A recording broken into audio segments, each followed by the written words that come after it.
Hey, so it's my second video here. I'm going to be making jalapeno poppers. If you've ever been to my family's house or any event that I've been invited to, you've definitely had these. I'm doing kind of a spin on my mother's famous recipe. I like to add a few different seasonings and things like that. Gonna have some tips as we go here, but the one thing to do right away is to take your cream cheese block and remove it from the fridge about 15 to 20 minutes prior. You can still do it with hard cream cheese. It's just going to be a little bit of a pain in the ass to kind of mash it with a spoon within the bowl to make sure it's smooth enough. You could whip it up, but it just creates a lot of dishes, so it's easier to go with a softer cream cheese. In this Philadelphia herb and garlic cream cheese container, I have my previous cream cheese I made from about a week and a half ago. I had a little bit extra, so I'm just going to be using that to incorporate it into the new cream cheese there, as these will be cooked off today. So we also have our bag of jalapenos. I did notice, although I bought these yesterday, a few of the jalapenos here have a little bit of a slight mold on the stem. So for these ones, we're going to be removing the stems completely. Other ones that are okay, like this guy here, we're going to leave on as it does help hold the bacon when you floss it over top of the stem. So of course we got smoked bacon, cheapest one. It was, 2 for $7 or 2 for $6. So with that, we're going to also do mango chili seasoning. We have Korean barbecue, which is a favorite here. We go through it so quickly, I have extra in the closet. We have crushed chili peppers. This is if you want to add crushed chilies, you can. I find I even take the seeds and a little bit of the pith out of the inside of these jalapenos and chop it up and add it. It does create more of a peppery spice. This is more of an expected spice if you're wanting something you're used to, like crushed chili peppers. And we just have some garlic powders that'll give it a little kick. And my absolute favorite and essential ingredient, I'd say, is smoked paprika. It's amazing in the cream cheese and makes the whole thing a little bit elevated. So we're also going to be adding some cheese to this, and I just have, I believe it's habanero cheese. You can use jalapeno or just regular cheddar or marble. I'd recommend about 100 grams. Usually if you buy the thin sticks of cheese, that's about a quarter of the block of cheese there. So I'm just going to get this all set up here, and then I'll be right back. I'm just going to show you first how to make the mixture that we're going to be incorporating into these. And then after that point, I'm going to be cutting up the jalapenos in a little time lapse, making sure we're removing all the insides, setting them aside, and then we'll go on to doing the bacon wrap on top. Perfect, so we're all set up here. All we're going to need is cream cheese. I would say I have about 20 to 25 peppers here. So I went with the whole block of cream cheese. Normally you would just do a half, as I cut it in half here. I did add my little extra in just because I need to use it before it goes bad.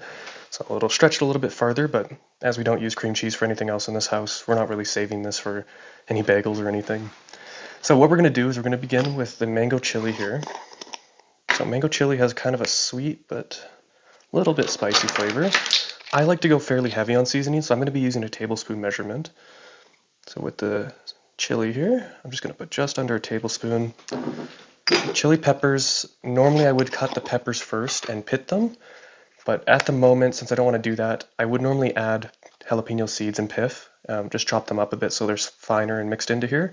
So instead I'm just going to use the chili peppers here. And we're going to go with about half a tablespoon, or about a teaspoon and a half.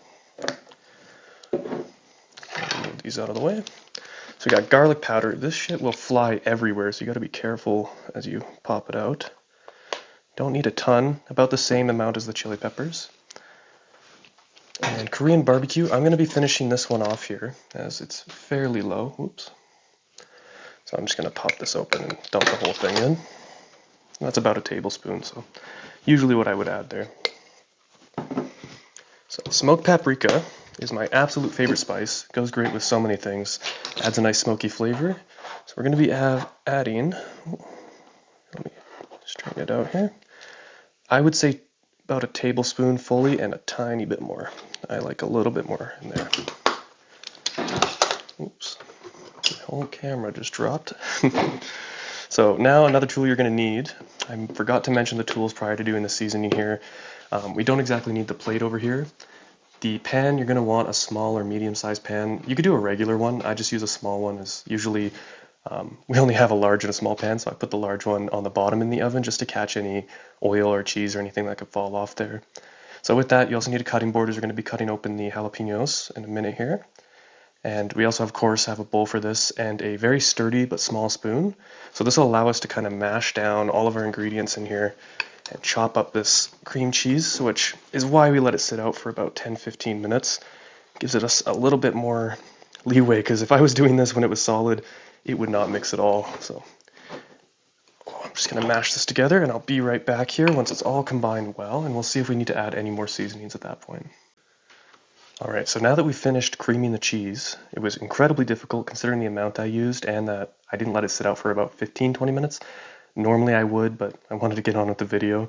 So with that, it is a little bit softer now. You could probably see, instead of being a hard block, I'm able to smear it around, kind of crush it a little bit, make sure it's all incorporated. You might see some white streaks still. It's perfectly fine, because what we're going to do next is we're going to add our cheese.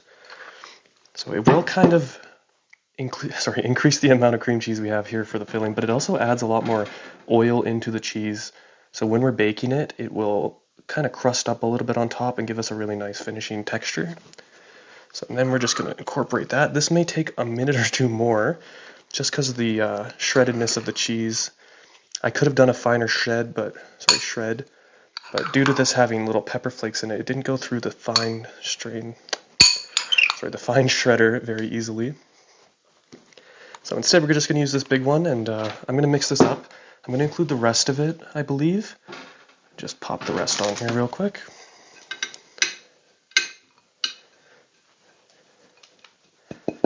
Perfect. So I'll be right back here once that's all mixed up, and we'll get on to the peppers.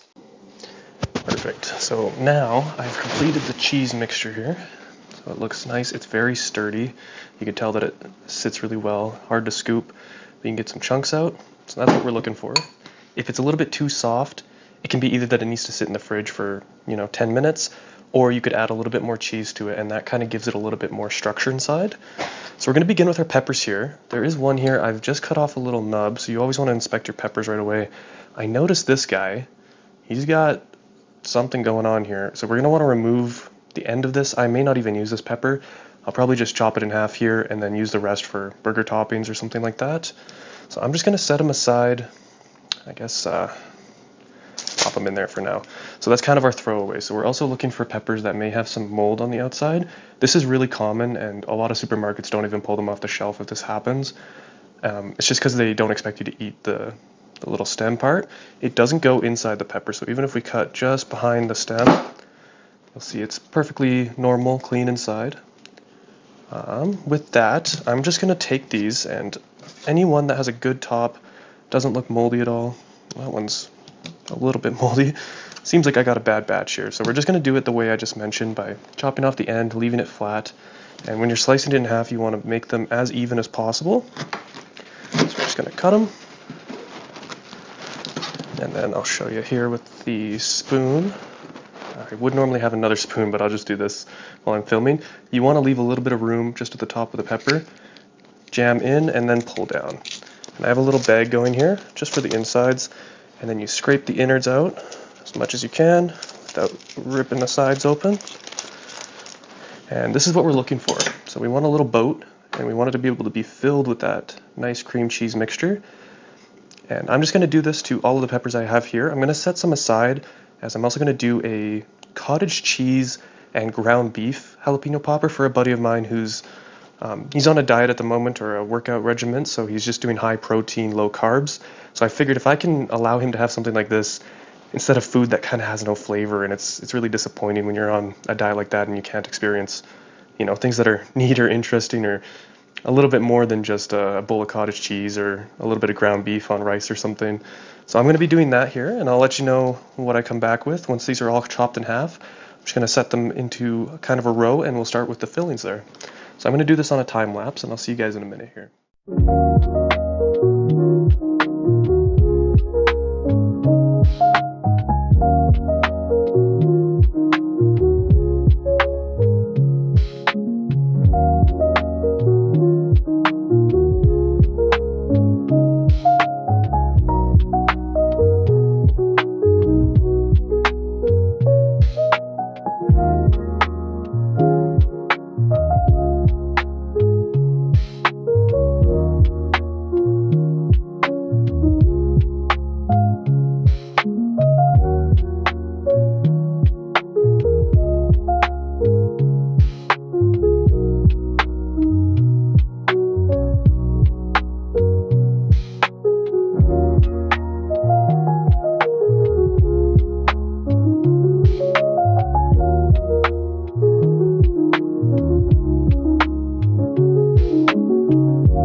So now that we've finished cutting all of these peppers in half, kind of gutting them, I do like to leave a few of these seeds in. You can definitely take your finger and flick them out.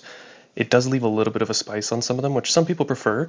If you do this with 0 peppers and you don't add any red chili flakes or any of the pips or seeds from the peppers, these come out really sweet. They taste almost like a green bell pepper if you were to bake it for a while. So it does have more of a inviting taste to people who don't like spicy food. You can bring this to a gathering. Sometimes I'll do half with spice and half without spice. You can mark it in different ways or use a different cream cheese mix with color, and that allows people to know which one is going to kind of burn their mouth and which one's not. So now that we have these completed though, we have our little boats, we're going to take our little spoon that I use to scrape the insides of them out, and it's a perfect size to grab little globs, place them inside the pepper, and kind of press it and just brush it down as you can. And you want just a flat, right to the edge consistency. I'm just going to put them on this wire rack here, you guys can see. And it's just going to save a bit of room as we're going to be taking them, putting bacon on them afterwards, and then putting them back onto this pan as we're going to be baking on this pan. So with that, you do want to move it off the pan as we're going to be adding some parchment paper, and that's just to ensure that any oil or anything doesn't kind of go to the base of all of the peppers, or at least not burn the pan or drip off. So we're just going to scrape this away. I have way too much of my cream cheese mixture here. I definitely could have gotten away with doing just a half. It's not really a problem, as this is kind of a staple at our place. We love having this once a week or every 2 weeks, and this will last pretty much just as long as your cream cheese does. So you can take your container that has your cream cheese or the packaging and make sure you keep that date. And it's also really good on a bagel. I've had this spicy mix because, got up one day, wanted a bagel. Didn't have cream cheese, but I had some left over here. So with that, it makes for a really nice kind of spicy, smoky bagel, especially with the smoked paprika in here. So I'm just going to, it's a little bit tough to get out, but that's fine. So I was going to mention, you're going to want gloves. I forgot to say that prior to cutting the jalapenos. It's really important, so I put it at the start of the time lapse.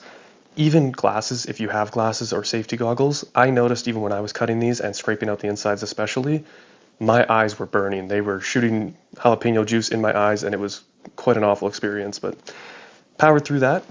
So right here, I'm just going to cut to another time lapse. I'm just going to fill the rest of these up, make sure they're all flat, and then we'll get on to the bacon there.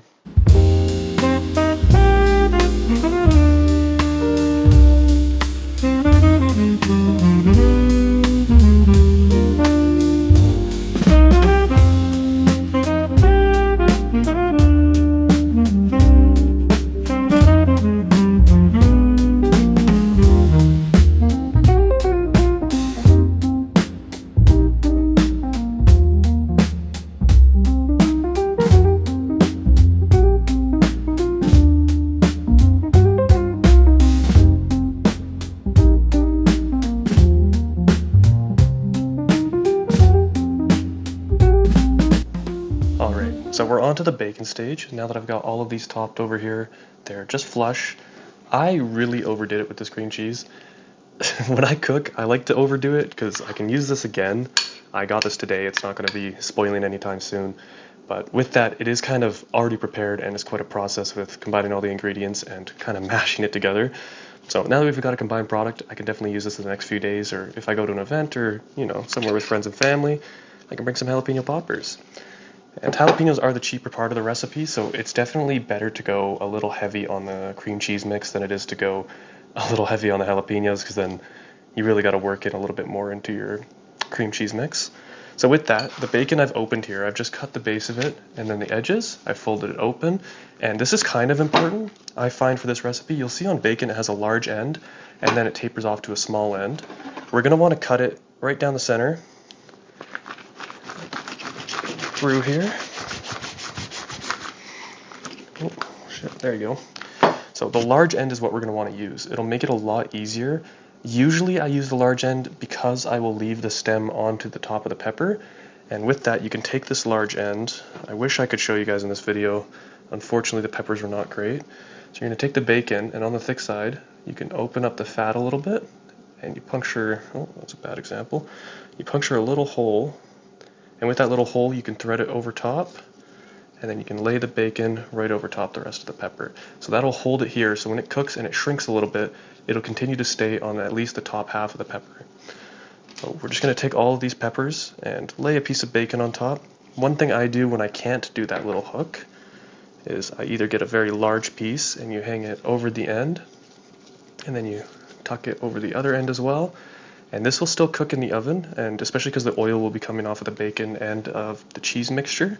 So on the pan, it'll definitely fry a little bit under there. No worries about it overcooking or undercooking. So with that, I'm just going to put the bacon on top of all of these poppers here, and I'm going to preheat the oven to 350. And these poppers can actually be left in this uncooked state in a fridge for about 2 days.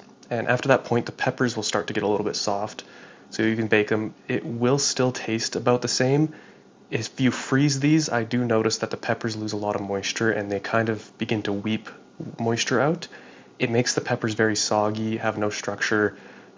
They'll bake well, but they still get a little bit too soft and flat, and when they go flat, all of the sauce kind of pours out of the sides as they bake. So just a little word of warning, but here I'm just going to do a little time lapse.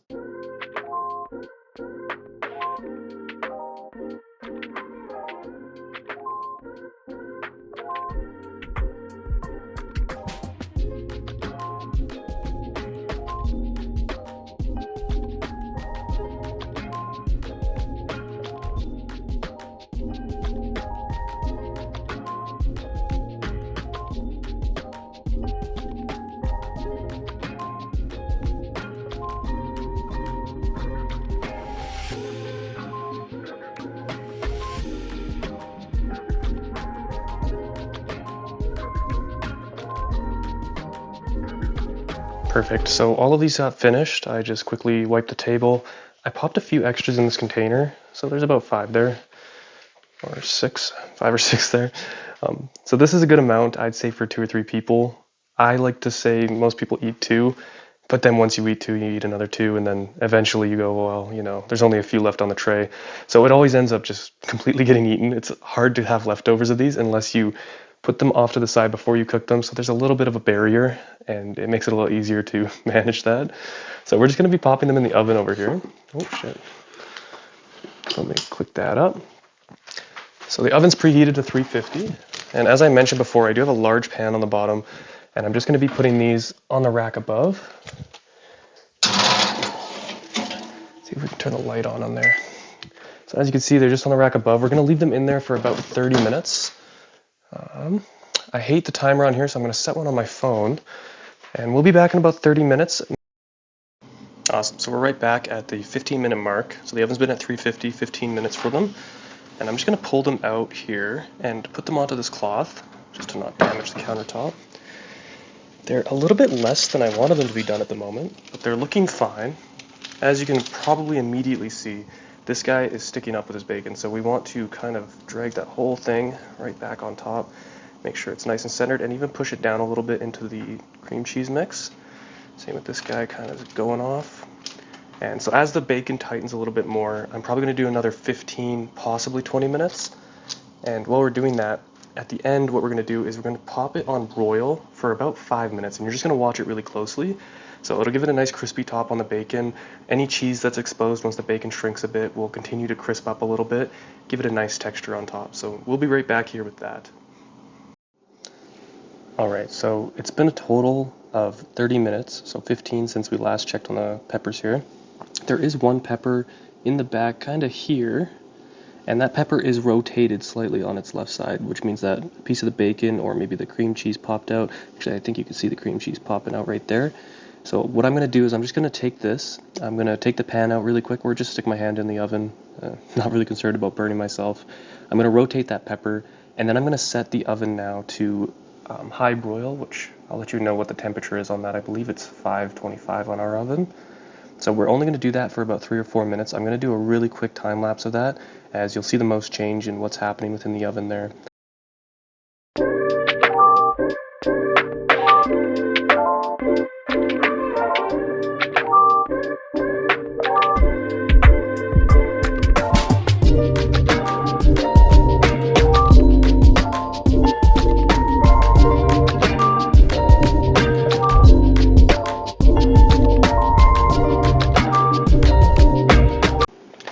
I've only had them in the oven for about 2.5 minutes on high broil, which is 525. So I'm going to turn it off for a minute. We do have a smoke detector directly to my right above my shoulder. So when we open this oven, if there's some smoke from the oil or even just the oil in the air, the smoke detector sometimes detects it. So I do have a fan going kind of just on low off to the side, making sure that if there is any smoke that's going to go up there, it's going to be blowing to the other side of the room first. So I'm going to pull these out and put them on this mat. I'm just going to let them kind of degas a little bit as they're still bubbling quite a bit. And I'll be right back with you here and I'll show you the final product, and then I'll take a few photos for a thumbnail and things like that. I'm going to pop this out. Oh shit. It's looking very good. It could use even another 2 minutes, depending on how well done you like your bacon. With ours, we do like it a little bit darker, but let me just zoom in here. Oh, kind of terrible. Perfect. So they're very well done at the moment. I might even just pop them in and let them carry on cooking with the heat that's in the oven at the moment. It'll make them a little bit crispier on top, but as you can see, the cheese is nicely browned along the edges. The bacon is nice and fits over each one, as we made sure that we tucked them all over as they were falling apart. So this is also the pepper that we rolled over in the oven, just to make sure that it wasn't leaning all over on its side this way.